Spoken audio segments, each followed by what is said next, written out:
Hello. In Shakespeare's The Merchant of Venice, the young Lorenzo woos his sweetheart with talk of the stars. There's not the smallest orb which thou behold'st, but in his motion like an angel sings, still choiring to the young-eyed cherubims. Such harmony is in immortal souls. This is the music of the spheres, the idea that the stars and planets as they travel through space make beautiful music together. The music of the spheres played out of the ancient classical world through the medieval period and into the Renaissance. It affords us a glimpse into minds for whom the universe is full of meaning, of strange correspondences and grand harmonies. With me to discuss the music of the spheres are Jim Bennett, Director of the Museum of the History of Science at the University of Oxford, Peter Forshaw, Postdoctoral Fellow at Birkbeck, University of London, and Angela Voss, Director of the Cultural Study of Cosmology and Divination at the University of Kent, Canterbury. Peter Forshaw, the starting point for all this is the Greek philosopher Pythagoras in the 6th century BC, who spotted a relationship between mathematics and music. Can you explain how he is said to have arrived at that? Yeah, the story goes that Pythagoras one day was wondering how he could discover something useful for already something existed, the straight edge existed for the eye. He wanted to discover some sort of instrument that was useful for the ear. And basically, he was walking past a blacksmith shop or a smithy, and he heard the clanging of hammers on the anvil. Suddenly he realized, the gods have given me a clue. He went inside, listened to the hammers and recognized some consonance between the sounds. The story goes that he weighs these hammers and discovers that it's something to do with the weight of the hammer that is responsible for the sound. He goes home and stretches gut strings from a rod, adds weights to the bottom of them, and then plucks these strings and experiments. And through that, we're led to believe he discovers the basic consonances of the octave, the perfect fifth and the fourth of music, and the notion that music has a mathematical foundation to it. And so the idea that music has a mathematical foundation to it is the sum of that. Whether he arrived at that by this folk myth, which could be true, or whether he didn't, is slightly beside the point. I mean, he arrived there at that notion. Had it been hinted at in Babylonian or Egyptian ideas before then? You'd always got a mathematical basis to, for example, astronomy and astrology. And these are areas that Pythagoras is tapping into, really, with his work, because what he does is he extrapolates from the fact that mathematics is a basis for music to the idea that there are underlying harmonies in everything, both the microcosm man and the macrocosm, and particularly takes it from this idea of music with hammers and anvils to the idea that there is an underlying harmony astronomically and astrologically through the heavens. Yes, as I understand it, it takes the idea of what is discovered mathematically into music, takes him into the spheres and takes him back into the way the human soul operates. So he has, as it were, the whole thing comes out of this mathematical discovery of the correlation between. And in doing so, he discovers the diatonic scale, which is the basis of Western music: do, re, mi, fa, sol, la, ti, do. Yes. That's right, is it? Yeah. I mean, in fact, some of his biographers say he goes from the diatonic scale to chromatic scales and harmonic scales as well. So it develops through the whole tonal series. But one of the most significant things in Pythagorean philosophy is this idea of a tetractys, which is a triangle of 10 dots, 1 dot at the top to 4 at the base.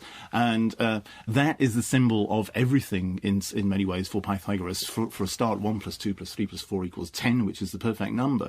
But also the ratios 1 to 2 is the ratio of the octave in the lengths of strings. 2 to 3 is the ratio of the perfect fifth, and 3 to 4 is the ratio of the perfect fourth. So number for Pythagoreans is the principle, the source, the root of all things. Can you explain how Pythagoras envisaged the harmoniousness of the universe?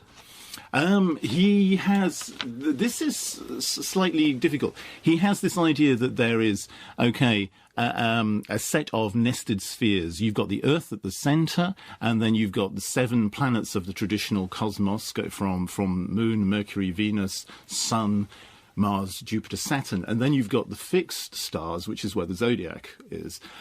And each of these has its own different tonal sequence. Of course, there's also the problem, as people who study Copernicus know, that there's the possibility that actually the Earth is not the only model as the stable Earth at the centre. You've got a fire at the centre, and then the Earth and the counter-Earth that Aristotle discusses in his Metaphysics to do with Pythagoras. Let's come back to this notion of spheres. I think we're getting there, Jim. We're not quite where I want to be at this stage, but we're getting there. Implicit in this Greek idea, we've got... Let's say it is Pythagoras, and he's got his mathematics, and he's discovered this musical relationship between mathematics and music, and then he takes it out there. Now, he's helped by a coincidental development, as I understand was almost entirely Greek, the development of the idea of the sphere.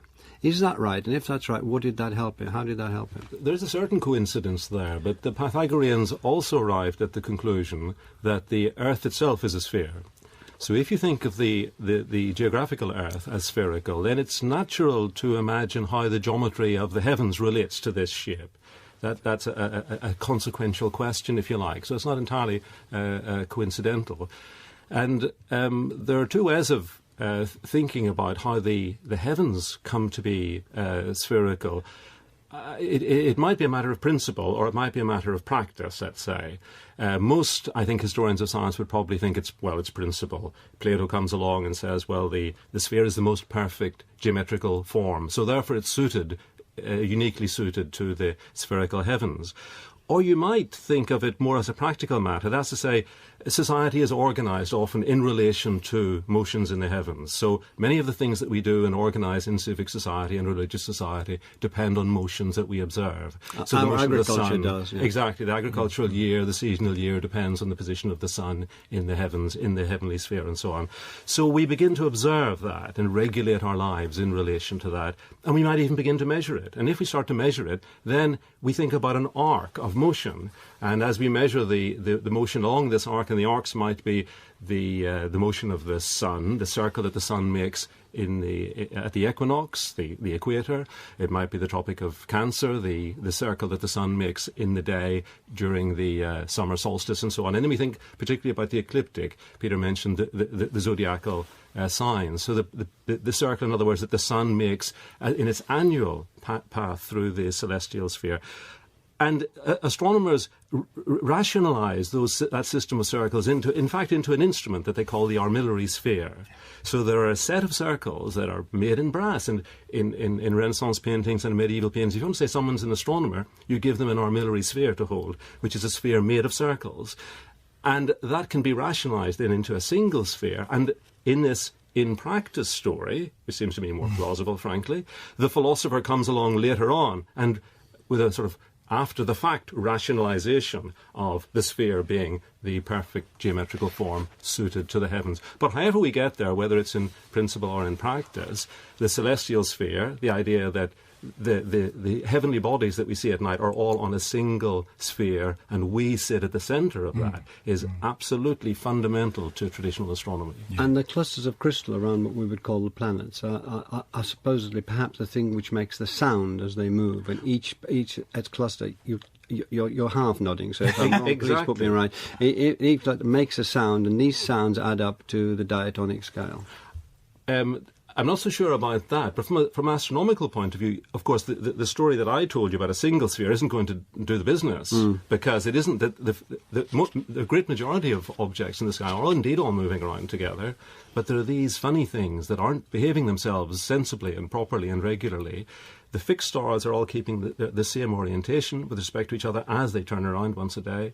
But these other things, these wandering stars or planets, and in this system, the moon's one of those and the sun's one of those, as well as Mercury and Venus and Saturn and so on, they partake of this motion once a day, but they're also moving in this counter motion, not from east to west, but west to east. And on top of that, they have these funny idiosyncrasies.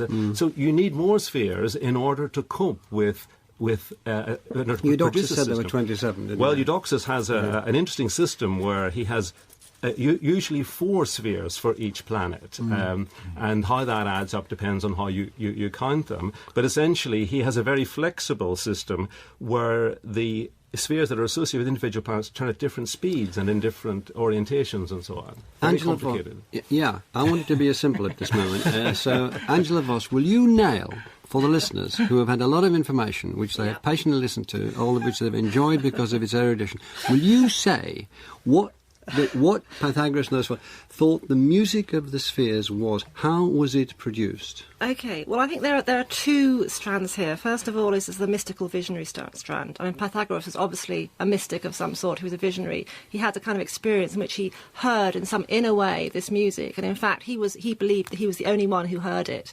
and then he had to convey it to his disciples through earthly music, which couldn't really quite get there. But where's it coming from? Well, this is a very good question, and I think we have to. This is one of the big questions to ask: is how we differentiate between theoretical measurements of planets and velocities and movements. I want and to be quite actually simple on this. hearing. We're using the phrase "the music of the spheres" to discuss. That's a catch-all, whole all things. I still think we haven't actually said to people where is this music coming from. Okay, well, I think it's coming from two places. Right. And I think to look at that, we have to look back to the Platonic Or said tradition. to be coming from. Yes, I think there's a kind of perhaps more spiritual mode of understanding it, and then there's the scientific mathematical mode.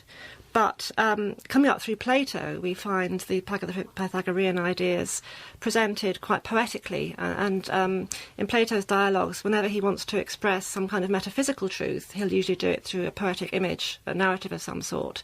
So when he talks about the music of the spheres, we are given this beautiful story and image of the cosmos singing, which takes us straight to the heart of the imaginal cosmos, the cosmos of the imagination. And the story which I will briefly tell of the myth of air really gives us the idea that only when the soul leaves its body can it really hear this music, the true music.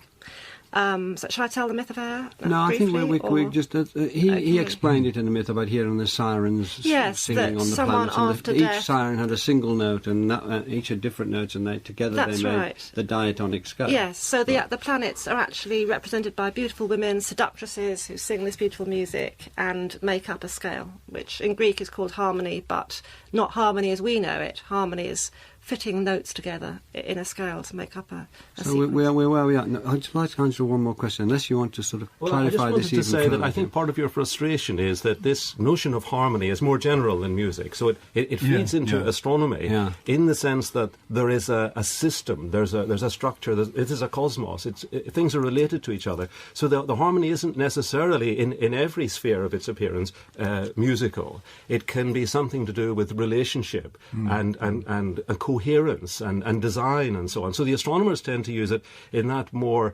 metaphorical sense. We're looking for design and structure and relationship and harmony, but it isn't necessarily something you can listen to. No, that's what I wanted to ask you next, Andrew. Who is listening to this? So we've had this myth in Plato.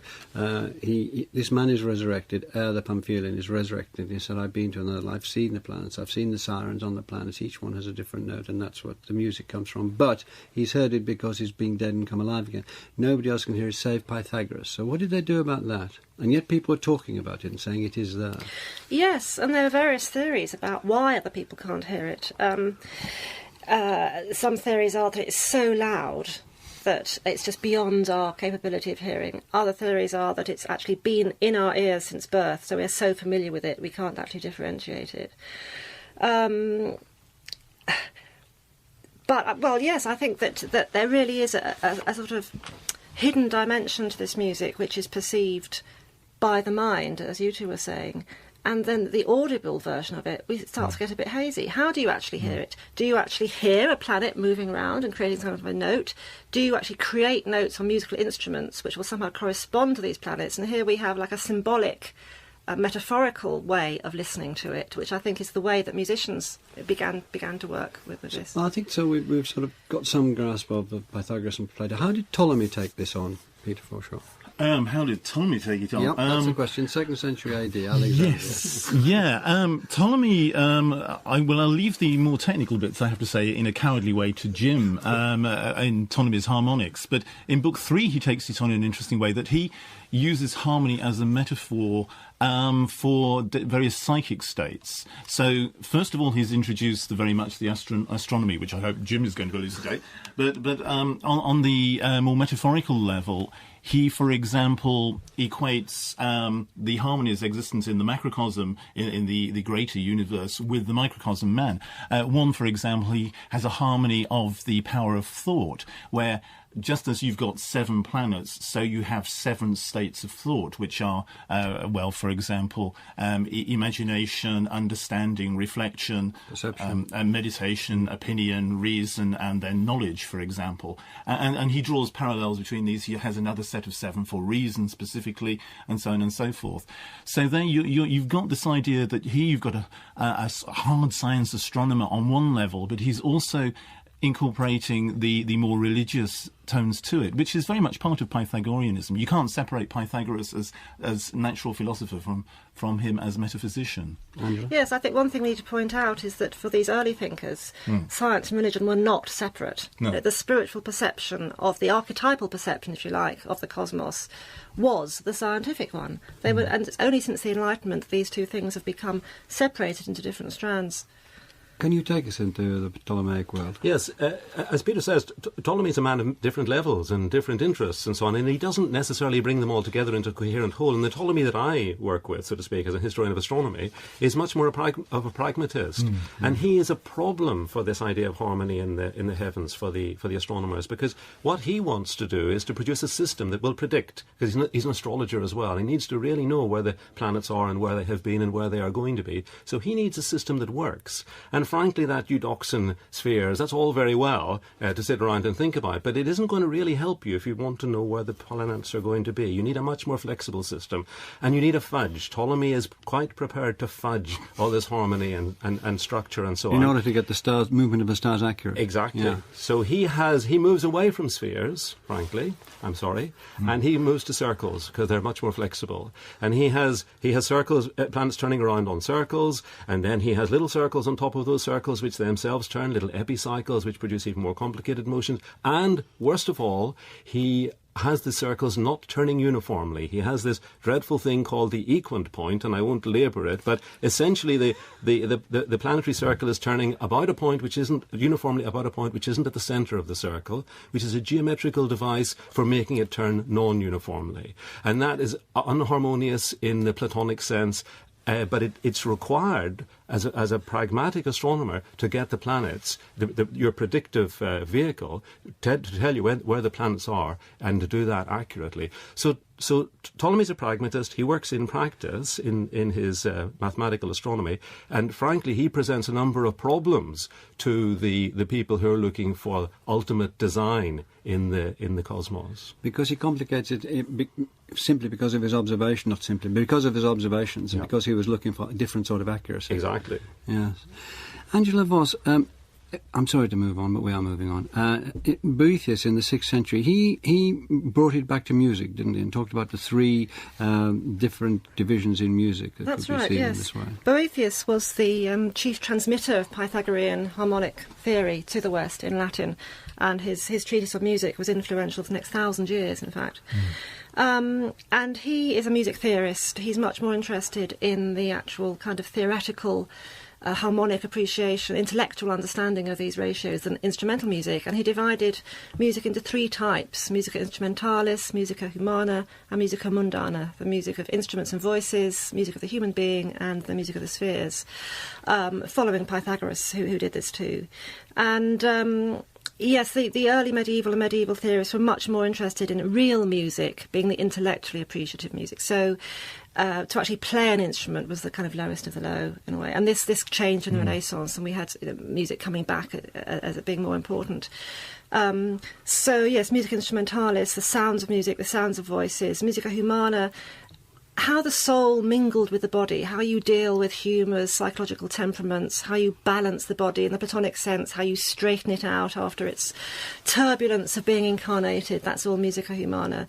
And then musica mundana, the perfect model, how you can actually bring that human music into alignment with the perfect model. So it does become like a sort of 3-tiered system of working. I think one of the reasons that my questions might seem a bit crude, and I accept that, is because perhaps I'm going for the wrong sort of thing, in the sense that we're looking brought up in ages of specialisation, increasing specialisation. I'm not taking account of the fact that at that time things were not mixed up, but they were the part of a whole, weren't they? Yes, You're talking about music, mathematics, spirituality, and so on. They, as you said earlier, they don't think in terms of divisions. If you said one thing or they wouldn't, people then would not know what you were talking about. Right? Can you develop that, Peter? Yes.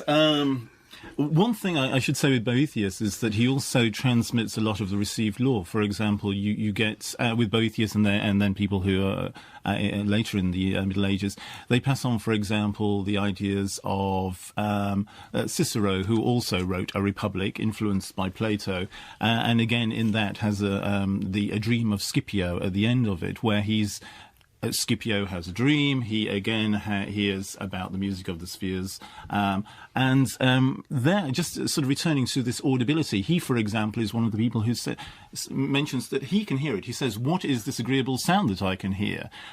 So there we get a sort of concrete instance of someone who's suggesting that you can hear the music. And actually, it made me think when Jim was talking about Ptolemy, a contemporary of Ptolemy, Nicomachus, who wrote a manual of harmonics, talks about the whistling of the planets in the spheres, even if it sounds a bit like Steamboat Willie and Mickey Mouse to me there. But nevertheless, this splits that you've got people who are actually suggesting that there are real musical consonances. I mean, Boethius talks about this. He has musical tones assigned to each of them. I was just going to say that, yes. But then also you get these arguments of which is the high note, which is the low note we haven't touched on. And this taps into... Where does that... Can we move over to Jim from the high note and the long note? The high note and the low note there. This is where you don't talk about that. Well, in astronomy that doesn't really figure, so it doesn't. But what I did want to say about your idea of coherence in learning is that it's due to Boethius that we have this division of mathematics into arithmetic, geometry, astronomy, and music, and that becomes part of many people's lives by being taken up in the medieval university curriculum, so that those four aspects that we might think would be quite separate, in fact, are part of the quadrivium course that you do after the trivium in the medieval university syllabus. So the idea that music and geometry and astronomy are related to each other through this overarching idea of harmony and structure and design are just part of the educated person's take on things. Would you tell us... I interrupted you. I thought Jim wanted to sort of add something. Remember what I thought. You're going to tell us about the different sounds. Okay, that's because I was being long-winded. Basically, the question of, for example, where is the high note, where is the low note? I mean, Cicero, for example, suggests that the high note is the fixed stars, the sphere the furthest away from the Earth, and that the low note is the moon. And he says because the fixed stars must be, to get back to the same place the following day, they must be moving at a hell of a rate. And because they're moving at a very high speed, around the Earth, we're still talking about around the Earth. It's a geocentric perspective, so it must be a high note. Others have exactly the opposite of that. I mean, John's Scotus Eriugena says exactly the opposite. He said the outer spheres, because they're farther away, are the low notes, and the moon is the high note. And this gets taken up by, for example, people like Agrippa in the 16th century. I'm leaping a bit here. Well, I don't want you to leap yet. Okay. Just finish Agrippa, and I want to go back a bit. Because he talks about harmony in his books on occult philosophy, where he equates different qualities to the planets which are associated with their tones. For example, Saturn is slow and morose, whereas something like Jupiter which is slightly closer to Earth, is more stately and so forth. The Sun is quite majestic in its tones and has a sweeter tone, and so musical tone and quality that affects human life astrologically are related conceptually. Angela, this wonderful thing called the Islamic School of Musical and Astrological Therapy. We can't pass it by, although it's not part of the main story we're telling this morning. But we have to touch on it because, as in many areas, let's call them the Arabic scholars took up the running. Yes, for 300 or 400 years. Well, in fact, the Arabic scholars took the Neoplatonic and Hermetic traditions of these symbolic correspondences, the Pythagorean, working with them in some way, therapeutic way, took them, and they were really like the stepping stone between the Alexandrian Hermeticists and the Renaissance. So, yes, they actually devised all sorts of methods of bringing together medicine, music, astrology, healing, herbal medicine, all these things.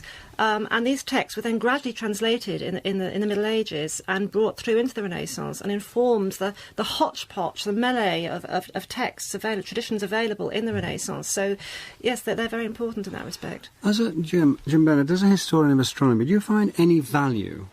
I mean, they're obviously of intellectual importance, and we're always talking about brilliant people who, with the available instruments, literally, and the available store of knowledge, were making magnificent, often imaginative guesses, but sometimes wonderful, and sometimes they come back to haunt us because they're so plausible. So that's not, they're ignorant and we're not, far from it. But what do you find of these attempts to bring the cosmos together in musical terms? What do you think of them, these attempts? Well, in astronomy, I don't think they have until we get to Kepler, and I know that's later in the programme, so that's further down the line. But until Kepler, I don't think the idea of musical notation actually gets cashed out into hard astronomy. But there is that more general notion of harmony and relationship. I mean, if I'm allowed to talk about Copernicus at this stage, for instance, Copernicus is one of those astronomers who are deeply unhappy about Ptolemy. He says that Ptolemy is like a sculptor who's taken a head from one model and an arm from another and a leg from someone else and ends up making a monster. So for him, Ptolemaic astronomy is a monstrous creation because there's no harmony, there's no relationship in it. And what he wants to do is to get back to that Platonic idea of relationship, cosmos, unity and harmony. So again, it's the metaphorical sense of a musical informing of the cosmos rather than a direct use of musical notations. I think if we're talking about astronomy, you can't divorce it from astrology in the Middle Ages. One thing we have that Angela touched on, really, astrology is used by physicians who are healing, and really the link with the music of music anyway, and music of the spheres tangentially goes right back to Pythagoras. I mean, one of the stories there is that he comes across a Taorminian youth who's drunk, who's jealous of girlfriend who's in the house of someone else, is threatening to burn down the house, and he's been inflamed by hearing a Phrygian melody, a tune in a Phrygian mode, and Pythagoras suggests play a different modal tune related to a different planetary sphere, and that will calm him down. And lo and behold, it does calm him down. So that brings in this idea of musical spheres as having beneficial qualities for calming the human soul in a way, and medical ramifications. In the 15th century, Angela Voss, this became increasingly complicated. I mean, there are 8 modes or scales of medieval church music, for instance. Can you develop that a little? Yes. Well, what happened in the Renaissance was that we began to have the practising sort of philosopher magi who wanted to find a way in which he or she could recreate the music of the spheres in some way for healing in true Pythagorean fashion. And theorists began to find that just having single notes for planets or single pitches or this theoretical advice that they had from treatises wasn't enough. How could you compose a piece of music that would actually have an effect? So they, in 1484, for example, Ramos de Pareja, who was the first one to do this, devised a system whereby each planet related to a musical mode, and these were actually the 8 medieval church modes given Greek names, so it's a sort of mishmash of traditions here. And if you think of the white notes on a piano, without playing any accidentals, you've got 7 different scales with different combinations of tones and semitones. And these different combinations were found to have very subtle effects, different effects. We now just have major and minor as our 2 modes, and we all know they have different effects, sad and happy. Well, imagine having 7 of those, all with different effects. So we've lost quite a lot there. We have lost a tremendous amount with our Can you music, give yes. listeners some idea of the modes we have lost? Because we always think we've advanced, don't we? Well, we seem to have lost quite a lot here.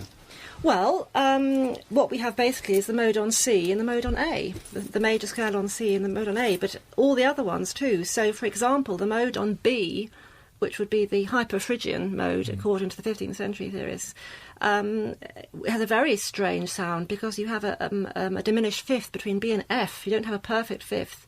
And they associated that with the planet Mercury, which is very interesting, a sort of very mercurial, sort of otherworldly kind of feel to it.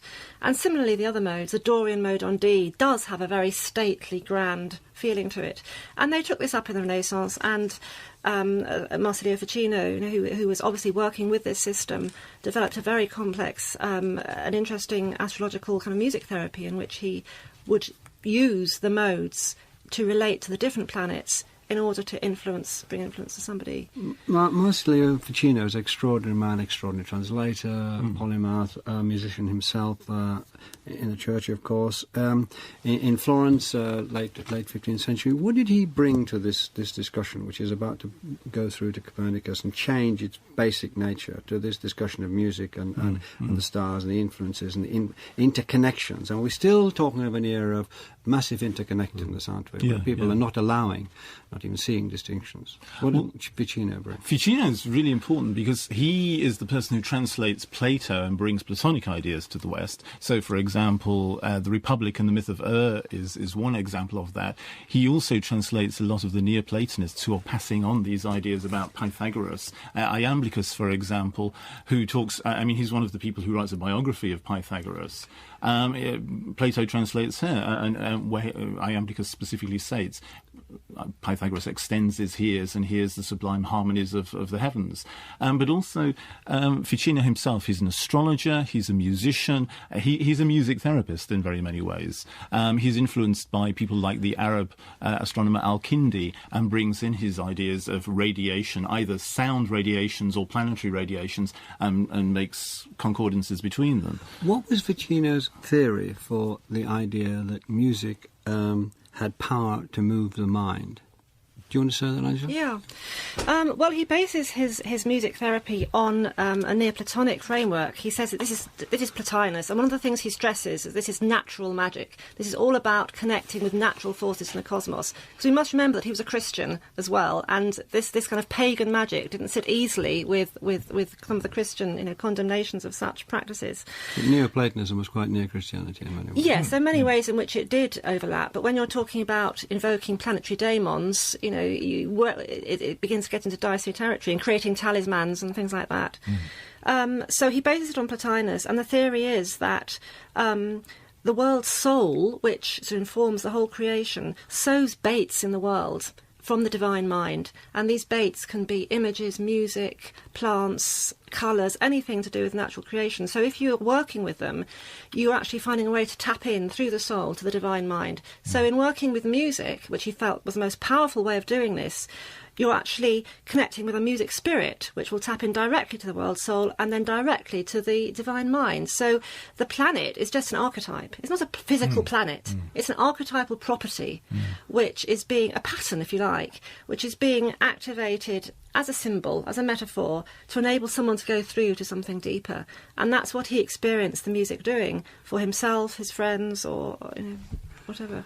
He's influenced by the Orphic hymns as well. And the sentence is that you can attune yourself to different levels of the universe. Each sphere, each planetary sphere, relates to a different part of the psyche. The intellect, for example, or the intuition, whatever. And the musician, in theory, the practicing musician, and Ficino was one, was trying to attune himself and other people to these different levels. That's... Jim Bennett, in 1543, Copernicus published On the Revolution of the Heavenly Spheres, and in a way this was a revolution of 1500, about 2,000 years on from Pythagoras, where what we had been talking about and what you've been so generously trying to put into a symbol of all that was going on, because there's mystical, there's magical, there's mathematical, there's all this... becomes something different, something that we in the West now would recognise, that's the world we now inhabit. Right. Can you tell us what we know? Go over what he did and say how that changed matters. Well, Copernicus is certainly influenced by the kind of things we've just been hearing. He's certainly influenced by Platonic thought. He spends time in Italy, but when he goes back to the colder northern regions where he has to live and make his living, reality is harder. His life as an astronomer is tougher. He has to make these aspirations work in relation to serious astronomical work and empirical astronomical work. In other words, he has to cope with that old Ptolemaic problem of this is all very well, but how do we make it work in relation to the motions that we observe in the heavens? But he's nonetheless very strongly influenced, and as we know, his principal idea for a solution there is to move the Earth from the centre of the cosmos, make it a planet, replace it with the sun, and putting the Earth out among the planets gives him the possibility of explaining a number of Ptolemaic problems in a more rational way. The retrograde motions of the planets and so on fall out much more rationally from his system. He can get rid of that non-uniform motion, that equant point. He can get rid of that. But what he's particularly pleased about, and this works well in relation to the spheres and the idea of harmony, is that in Ptolemy, you can't calculate the distances of the planets. You can't even put them in an order that you can be sure about. You put them in an arbitrary order. But once you have the Earth as a planet, you can calculate, by observation and calculation, the relative distances of all the planetary spheres. And what you find when you do that absolutely delighted Copernicus, because what he finds is that the innermost spheres are moving more quickly, and as you go out, their speeds. This is not just the period; the speed is less. So they go slower and slower until you get to the fixed stars, which are stationary. And at that point, it's almost an exclamation. There, he says, you have the harmony of the cosmos. That's where it lies. And he thought he was the first person to see this and to imbue that notion of harmonic relationship and cash it out into astronomical terms. So in a way, although he radically changed what Pythagoras had thought to be the case and what Plato thought to be the case and Cicero and Ficino, though radically changed, he came to a conclusion which would have not dissatisfied Pythagoras' idea of celestial harmony. That was the motivation, and that's what gave him most pleasure, I think, in finally nailing down that notion of harmony in the cosmos and making it work astronomically. Peter? I was going to say, I mean, some of this resonates with Pliny the Elder, whose natural history goes back to, the 1st, 2nd century AD, where he talks about the distances of the planets from each other. I mean, he says, for example, from the Earth to the Moon is 126,000 stades, doesn't he? Italian miles. But nevertheless, Copernicus puts it on a far more mathematical basis. Did Kepler, Peter, he was a devotee of Copernicus, the German astronomer Johannes Kepler, and was famous for the 3 laws of planetary motion.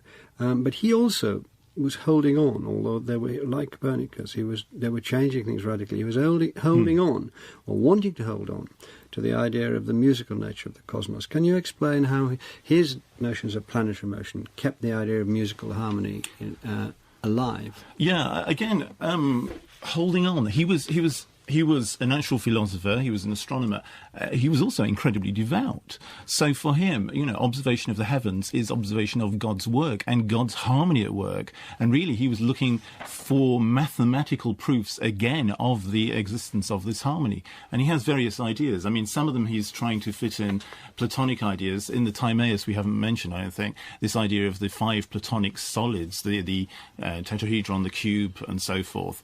He speculates, maybe between Mercury, for example, and Venus, we can put one of these Platonic solids. Between Venus and the Sun, we can put another Platonic solid. And he finds that works quite well. That's in an earlier work, but then in the Harmonices Mundi, he comes up with wonderful calculations. I won't try and mangle Kepler's 3rd law. I'll leave it to either Jim or Angela. Well, Angela doesn't want to mangle anything, but she's wagging her finger at me or you, so here we go.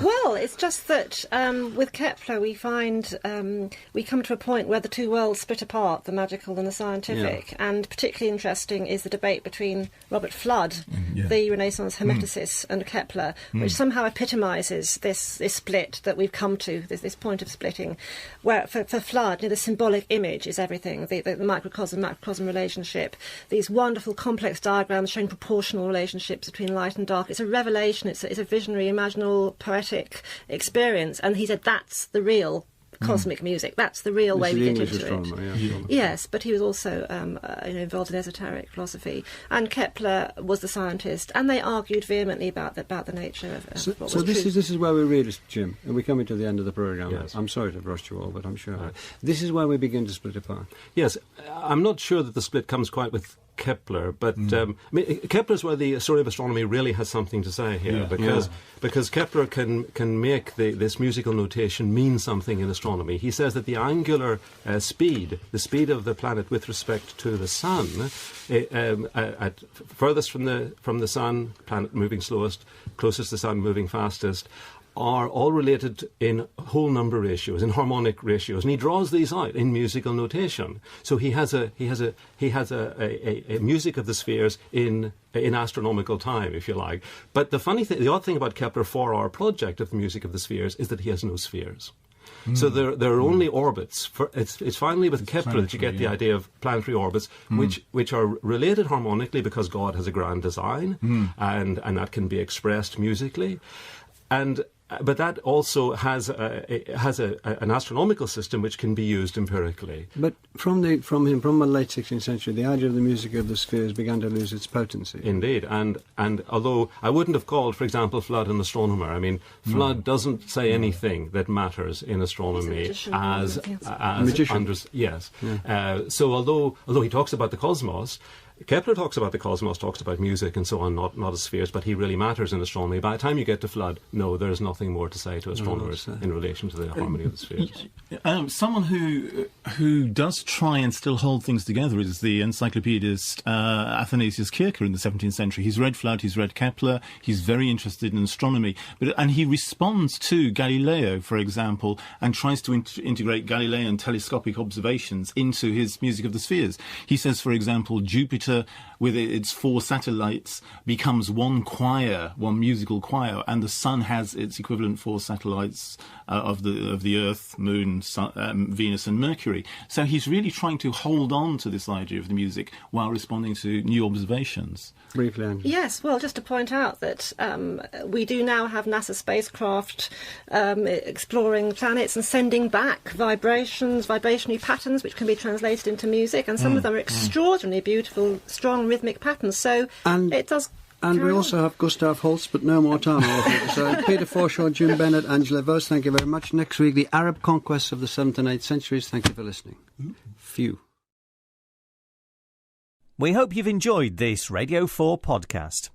You can find hundreds of other programmes about history, science and philosophy at bbc.co.uk/Radio 4.